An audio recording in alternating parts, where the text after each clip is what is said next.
Halo, halo, halo. Selamat pagi, selamat siang, dan selamat petang bagi para mahasiswa FEB Udinus yang saya ajar dalam mata kuliah aplikasi komputer bisnis. Nah, untuk pertemuan pada minggu ini, kita akan melanjutkan dengan masih berpanduan pada modul Microsoft Excel V3 ya, yang bisa kalian download lagi di Google Classroom.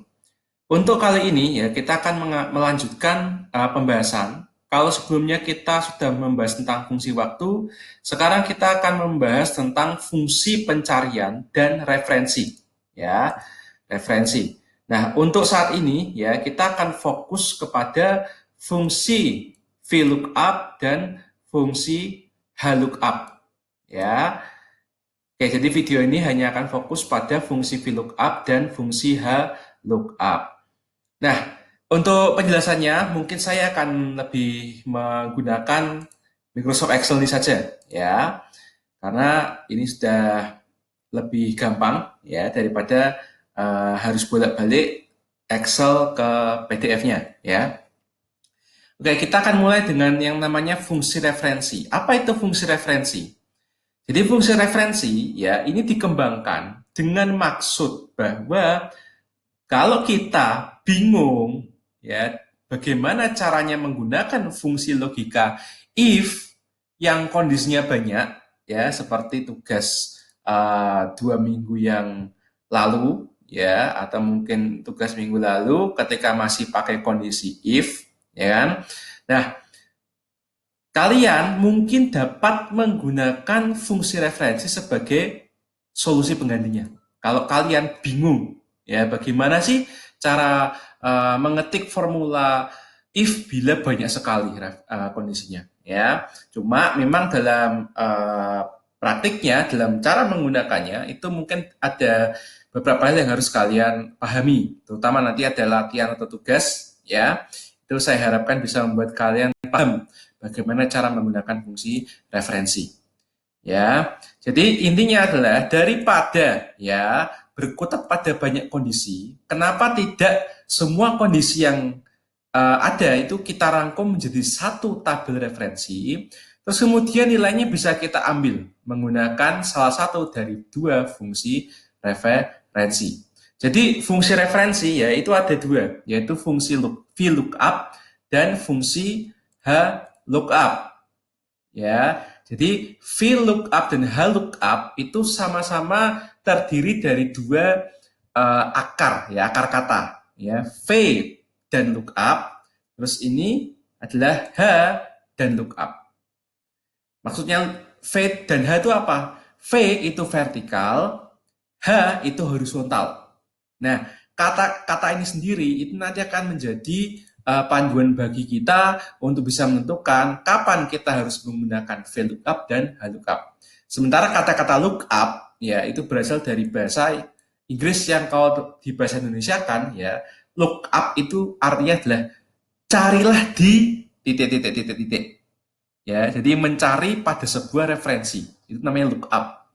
Ya, nah dapat dikatakan bahwa kita harus menggunakan VLOOKUP jika ada kecenderungan vertikal dalam tabelnya. Di sini saya beri tanda kutip ya, karena vertikal di sini ada beberapa kriteria yang bisa kita gunakan bila mana kita bingung. Nah, seperti apa sih yang dimaksud dengan tabel yang vertikal? Jadinya ada dua contoh ya. Bila jumlah baris itu lebih banyak daripada jumlah kolom, ya, maka mungkin saja kita harus menggunakan yang namanya VLOOKUP. Nah, contohnya ini ya. Jadi jumlah barisnya ada berapa nih? 1, 2, 3, 4, 5. Sementara kolomnya 1, 2, 3. Atau bahkan istilahnya kita menyebutnya adalah tabel itu sifatnya menurun. Ya, maka mungkin saja kita harus menggunakan VLOOKUP. Tapi ingat bahwa ya penggambaran ini itu sifatnya tidak mutlak. Oke. Terus kemudian contoh dua, bila tajuk tabel tanda kutip ya berada pada sisi kolom, ini juga sifatnya nggak mutlak tapi bisa kita jadikan sebagai acuan berkeputusan. Ya, contohnya ini, misalnya ada daftar nilai mahasiswa, 5 mahasiswa dalam satu kelas. Ya, Ada nomor, nama, nilai 1, nilai 2, dan jumlah nilai. Nah, ini ya, yang saya blok merah ini, itu kan seolah menjadi tajuk. Nah, kalau tajuknya itu berada pada sisi kolom, ini kan kolom ini, ya, yang ada di atas itu kolom. Kolom kemudian menurun, maka kemungkinan besar kita dapat menggunakan VLOOKUP. Sekali lagi sifatnya nggak mutlak. Karena kadang-kadang juga kalau kita perhatikan, mungkin jangan-jangan hal lookup yang bisa, ya. Tapi seenggaknya dua contoh ini, ya, dua contoh penggambaran ini menurut saya sudah cukup, ya, untuk membuat kalian paham bagaimana cara menggunakannya. Karena pada praktiknya di dunia nyata, ya, yang namanya tabel referensi itu tuh nggak mungkin ada dalam soal. Karena kalian yang harus bikin tabel referensinya. Jadi kalau kalian mudahnya cara pakai VLOOKUP, ya bagaimana caranya sebuah data ya atau sebuah kondisi itu kalian bikin supaya seolah-olah tuh kayak gini. Ya, itu prakteknya dunia nyata. Sementara kalau kalian di kelas ini, di latihan nanti, dan mungkin di ujian nanti, itu kan dikasih soal doang.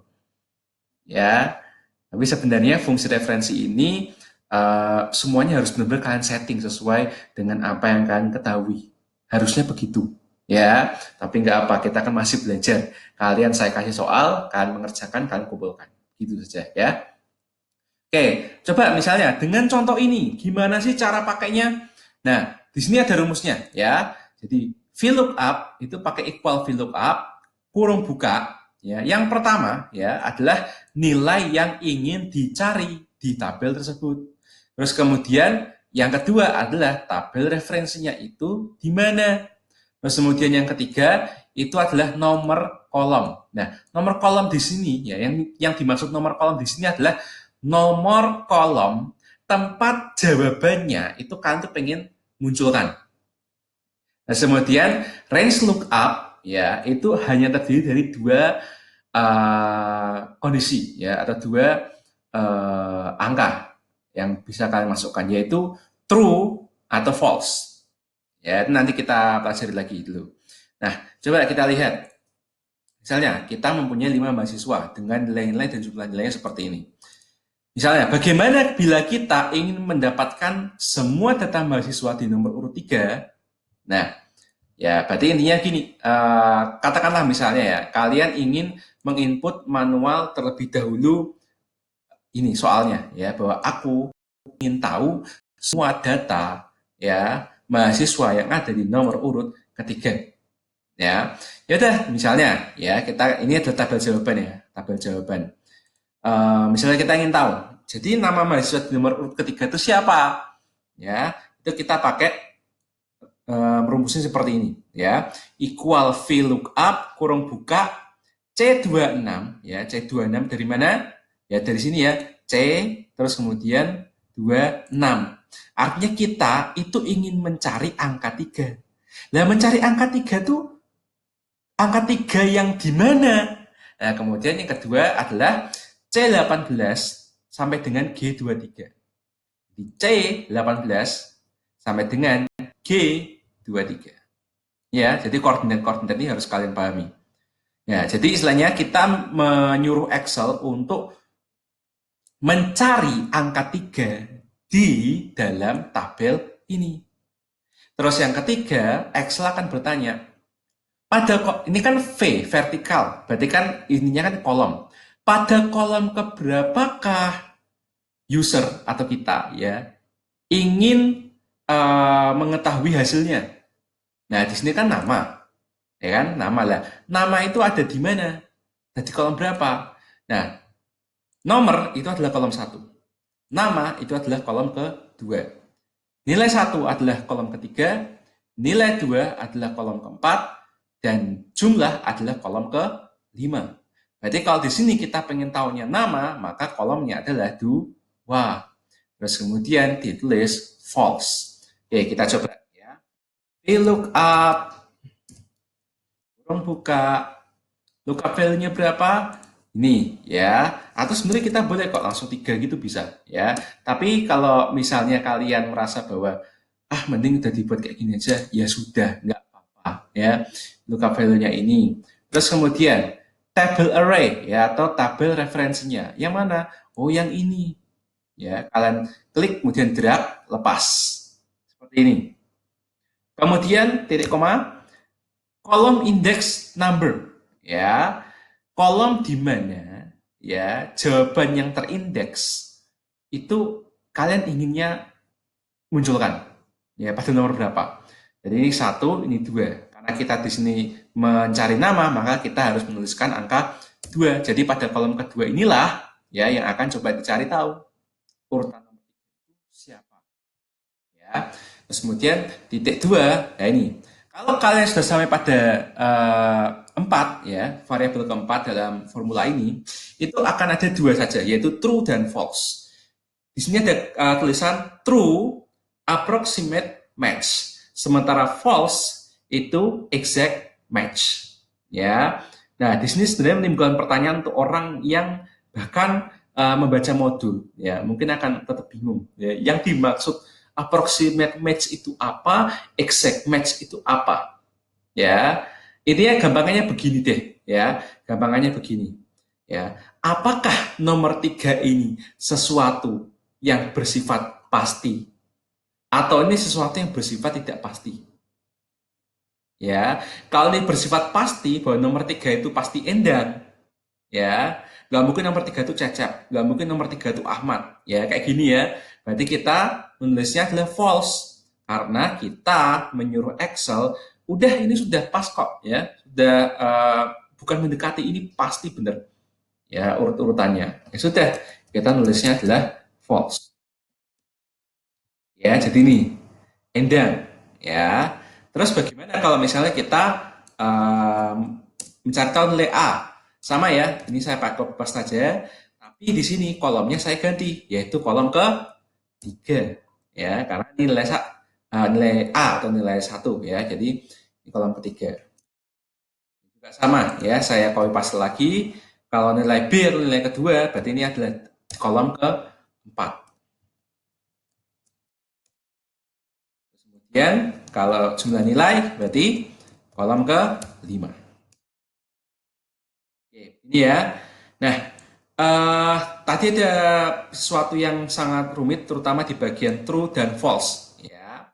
Nah, terus menimbulkan pertanyaan di sini. Kapan kita harus menggunakan true atau false dalam rumus tersebut? Nah, jadi gini. Tadi kan saya sudah contohkan ya bahwa kita menggunakan false jika ciri-ciri hasil yang ditemukan adalah sama persis. Jadi antara ini ya, antara nilai yang dicari yaitu 3 dengan nomor kolom tempat jawaban yang ada itu sesuatu yang sudah pasti. Nomor 1 mesti Ahmad, nomor 2 mesti Cecep, nomor 3 mesti Endang, nomor 4 Galuh, nomor 5 Jojo. Seperti itu. Ya. Nah, tapi apakah kita boleh menggunakan true? Nah, tunggu dulu. Kita baru boleh menggunakan true jika ciri-ciri hasil yang ingin ditemukan itu adalah mendekati. Nah, contohnya bagaimana? Misalnya saya pakai contoh baru lagi ya. Nah, kalau kita lihat di sini, ya ini kan sesuatu yang dekat dengan kalian ya. Ya, meskipun kalian masih semester 2, tapi paling nggak kalian sudah tahu ini. Ya, ini apa nih? Ini adalah tabel keputusan nilai kalian kalau dihurufkan kan berapa, ya kan? Disiatin. Nah, kita tahu bahwa kalau misalnya ya, ini tabel ini cara bacanya itu seperti ini. Kalau misalnya kita nilainya 0 sampai 49, maka kita dapat hurufnya adalah E. Kalau misalnya nilainya kita 50 sampai 59, berarti kan hurufnya D. Dan seterusnya sampai yang terakhir. Yaitu jika nilainya 85 sampai seterusnya, ini maaf ya, bukan 100 ya, tapi seterusnya. Ya, karena kita di sini masih pakai Excel. Maka predikat hurufnya adalah A. Nah, coba perhatikan deh, dibandingkan dengan ini, ya, ini kan udah pasti pasangannya kan begini-begini ya. Sementara kalau seperti ini, ya, dan kalian tuh maksudnya tuh untuk mendeskripsikan begini, ya, maka ini adalah sebuah kondisi range. Ingat ya, 0 sampai 49, 50 sampai 59, itu kan bukan angka pasti. Itu kan range, istilahnya kan range, ya. Jadi antara ini dengan ini. Apakah itu sesuatu yang tidak pasti? Tidak pasti. Nah, oleh karena ini adalah sebuah yang tidak pasti, kalau misalnya nanti kita menggunakan ini sebagai tabel referensi untuk mencari tahu, oh si A nilainya sekian, berarti hurufnya gimana? Ya berarti kan kita cari sesuatu yang mendekati kan? Nah, mendekati range ini. Kira-kira misalnya ya, Ahmad nilainya misalnya 55. Nah, ini kan nggak ada kan angka 55 di sini. Tetapi kalau tabelnya begini, maka Excel membacanya itu seperti ini. Kalau misalnya kita pakai VLOOKUP misalnya gitu. Ya. Jadi kamu harus memahami bagaimana Excel itu berbicara juga untuk bisa menggunakan kemampuan Excel secara penuh. Memang susah ya, tapi kayak gini-gini harus banyak latihan ya supaya kalian benar-benar paham ya. Nah, karena di sini adalah sebuah kondisi range, maka jelas menggambarkan sebuah data yang tidak pasti. Oleh karenanya, tipe data yang digunakan adalah true. Ya, jadi kalau kamu punya tabel referensi dan seperti ini, tetapi maksud kamu bikin tabelnya adalah begini, yaitu sebuah range, maka kalau kamu ingin tahu bagaimana seorang mahasiswa itu predikat hurufnya bagaimana dengan menggunakan VLOOKUP, ya jangan pakai false nanti terakhirnya, tapi harus pakai true. Biarkan Excel mencari tahu kira-kira angka 55 itu dekat ke 0, dekat ke 50, apa dekat ke 60. Mudeng ya, seperti ini. Ya, itu. Nah, kemudian yang kedua adalah fungsi HLOOKUP. Ya, di sini saya nggak akan menjelaskan lebih banyak lagi karena terkait dengan true false, kemudian cara menggunakannya itu nyaris sama persis. Ya. Nah, fungsi HLOOKUP ya dapat dikatakan bahwa kita harus menggunakan HLOOKUP jika ada kecenderungan horizontal dalam tabelnya. Dan yang dimaksud horizontal itu ya seperti ini, kebalikan dengan yang tadi. Kalau misalnya di contoh 1, ya, jumlah baris lebih banyak daripada kolom, maka sekarang jumlah kolom lebih banyak daripada jumlah baris. Maka kemungkinan besar, ya, fungsi HLOOKUP itu lebih cocok buat digunakan. Tapi ingat ya, sifatnya nggak mutlak. Contoh kedua, bila tajuk tabel berada pada sisi baris, maka ini HLOOKUP. Seperti ini, ya. Nomor itu kan berarti baris ke-60. Nama baris ke-60. Nilai baris ke-62. Ya, meskipun sifatnya nggak mutlak, tapi ini bisa menjadi salah satu pertimbangan ya, kapan harus pakai HLOOKUP, kapan harus pakai VLOOKUP. Oke ya, jadi ini tentang fungsi referensi. Nah, sekarang coba ya, kalian silakan mengerjakan latihan ini. Ya, ini sebenarnya bisa dicari juga di modul juga ya, tepatnya di halaman 10 ya, halaman 10 ya, latihan 6 ya. Latihan 6 tentang tabel kode tiket ya. Jadi di sini kalian harus mengisi nih maskapai, kelas dan tujuan. Ini semua harus diisi ya. Tetapi dengan menggunakan bantuan tabel referensi yang sudah ada ini. Ya. Nah, di sini perintahnya kan harus dengan fungsi teks dan fungsi referensi. Jadi nggak pakai fungsi referensi aja loh ya, tapi fungsi teks dan fungsi referensi. Ya, sebagai contoh, misalnya, ya, di sini saya mau cari maskapai kelas dan tujuan untuk kode GI2SB, ya. Nanti yang seterusnya kalian coba generate sendiri, ya. Ketentuannya ini ya, maskapai penerbangan ditentukan dari 2 digit pertama pada kode tiket yang ada. 2 digit pertama, berarti ini kan GI. Alias, kalau kita mau mencomot GI saja dari kode tersebut, sama aja kita mencomot 2 karakter dari kiri, ya kan? Berarti sama aja apa? Left. Ya. Jadi untuk mengerjakan ini berarti pakainya left. Nah, sementara jenis kelas ditentukan dari 1 digit berikutnya pada kode tiket yang ada. Ya, berarti ini misalnya GI2SBY. Berarti kalau 2 digit pertama sudah dipakai, terus 1 digit berikutnya yaitu 2. Nah, maka angka 2 ini ya, ini kan ada di tengah-tengah. Nah, kalau ada di tengah-tengah, berarti sama aja kita makainya apa? Mid, ya kan? Terus tujuan, ya. Tujuan di sini adalah 3 digit terakhir pada kode tiket yang ada. Berarti YBS atau SBY di sini. Berarti kalau ini kan bisa diambil dari sebelah kanan. Ya, berarti kita pakainya adalah equal right. Tapi ingat loh ya, ini hanya untuk nyomot. Sementara kalau misalnya kan cuma pakai left ini ya berapa karakter kan hasilnya GI. Padahal kan yang ingin kalian mau jawaban yang keluar kan ini kan. Ya. Kalau CT itu Citylink, kalau GI Garuda Indonesia, kalau A itu AA, kalau LA Lion Air, kalau SA Sriwijaya Air. Kan ini kan yang kalian mau, ya kan? Nah, oleh karena itu kalian nggak boleh loh pakai gini doang. Ya, nggak boleh. Ya, harus pakai apa? Ingat, ini kan tabel. Tabel, tabel, referensi. Berarti fungsi referensi. Nah, sekarang pertanyaannya, pakai VLOOKUP atau HLOOKUP? Ingat ciri-cirinya gimana? Coba lihat nih tabelnya. Kebanyakan lebih banyak barisnya, ya kan? Barisnya ketimbang kolomnya, ya kan? Ini juga sama, ini juga sama. Terus contoh kedua, ciri kedua adalah kalau misalnya tajuknya itu ada di bagian kolom. Ya, jadi tajuk terus ke bawah. Berarti apa nih? V look up.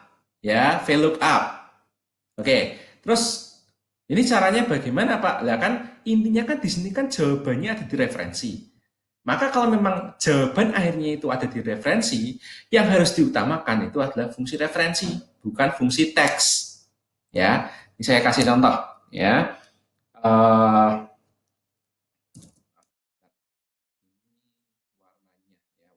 warnanya saya bikin aja ya, hijau aja ya. Misalnya nih, V lookup kurung buka. Nah, di sini kan kita pengen tahu ya, lookup value-nya itu apa? Ya, apa sih yang dicari? Ya, yang dicari kan sesuatu yang ada di sini. Tetapi yang dicari kan bukan GI2SBY kan? Yang dicari apa? GI-nya aja kan? Nah, berarti salah kalau langsung mencet kolom tersebut. Ya, kalian harus menggabungkannya dengan fungsi teks. Ya, yang mau saya cari di tabel referensi nanti itu adalah GI alias sesuatu yang ada di sebelah kiri. Ya, kiri dari teks ini sebanyak berapa karakter? 2. Ya, dan ya. Nanti harapannya dengan menuliskan ini ya, itu nanti lookup value-nya akan otomatis menjadi GI. Ya, di apa namanya dicek dulu ya, kalau sudah selesai baru lanjutkan titik koma. Table array ya, mana tabel referensinya, yaitu ini ya, ini kan tabel referensinya. Oke, terus kolom index number ya, intinya dari tabel yang tadi ini ya, tabel ini ya, itu jawaban yang ingin dimunculkan tuh pada kolom berapa ya, jawaban yang ingin dimunculkan pada sel ini itu berada pada kolom referensi yang mana? 1 apa 2? Ya kalau 1 nanti yang muncul CTGIA itu lagi nanti. Ya padahal kan kalian pengennya macam ini kan, Citylink, Garuda Indonesia, AirAsia, dan sebagainya. Maka kalian menuliskannya adalah kolom ke-2.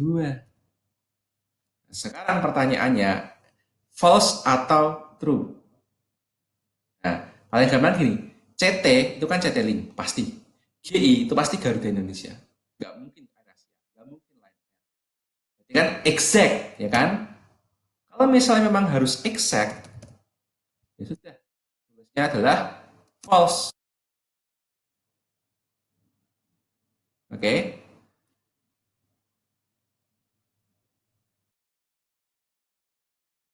Oke, ini ada kesalahannya. Tadi saya nulisnya malah titik apa koma ya, maka tidak terdeteksi ininya.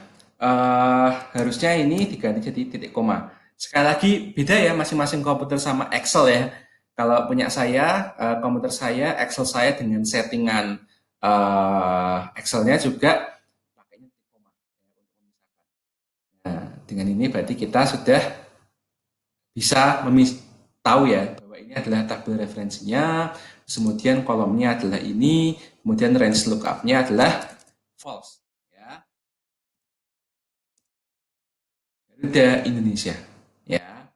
Oke, terus kemudian kelas, ya kita pakai yang sama.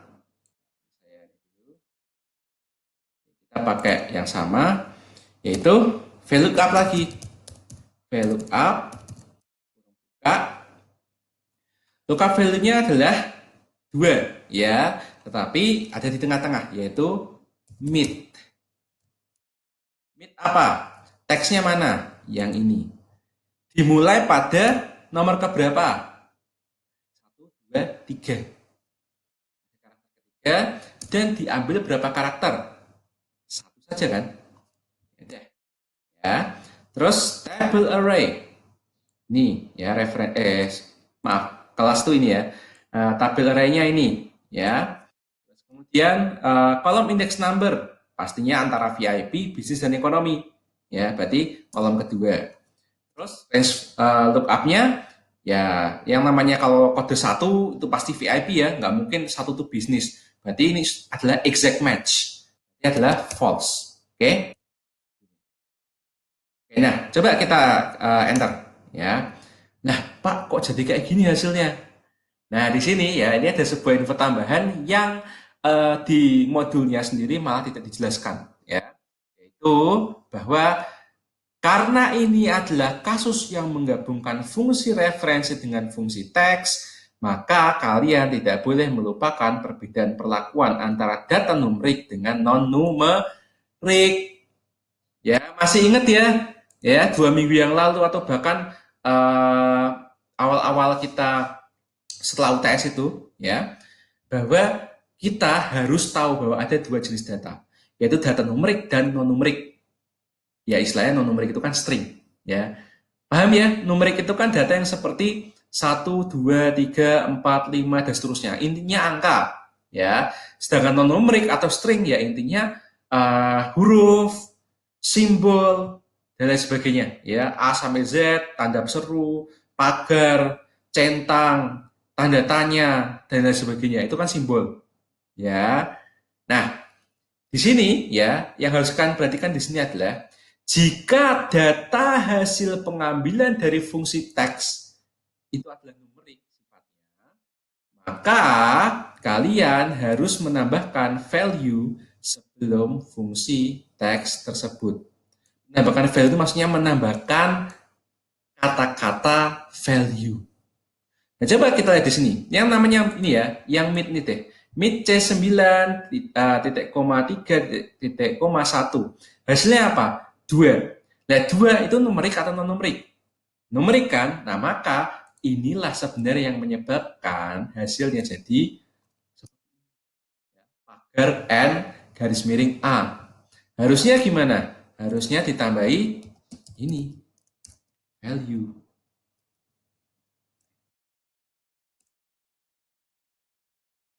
Nah, jadi kan ketemu kan hasilnya kan?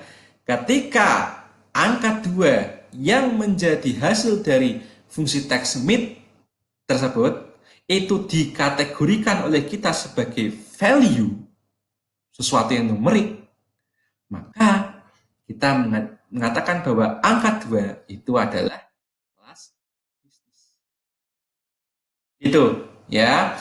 Terus yang tujuan ini sama ya, yaitu VLOOKUP kurung buka value-nya apa? Ini ya, tapi SBY. SBY berarti dari sebelah kanan. Berarti right teksnya yang ini ya, kita akan mengambil 3 karakter dari sebelah kanan. Udah, terus table array-nya yang ini ya, saya yakin kalian sudah bisa menebaknya. Kemudian ini pasti false ya, ini kan bukan merupakan sebuah range ya ininya ya, tapi merupakan sesuatu yang exact match ininya. SBY adalah Surabaya. Ya, jadi seperti ini ya, silakan kalian kerjakan latihannya dan kumpulkan di Google Classroom sesuai dengan tempat masing-masing ya. Jangan sampai terlambat. Saya tunggu pengerjaan kalian. Saya harapkan juga ini bisa full semua ya, karena nanti latihan selanjutnya itu akan lebih berat sekali ya. Oke, semoga bermanfaat. Saya akan tutup video tutorial kali ini. Terima kasih.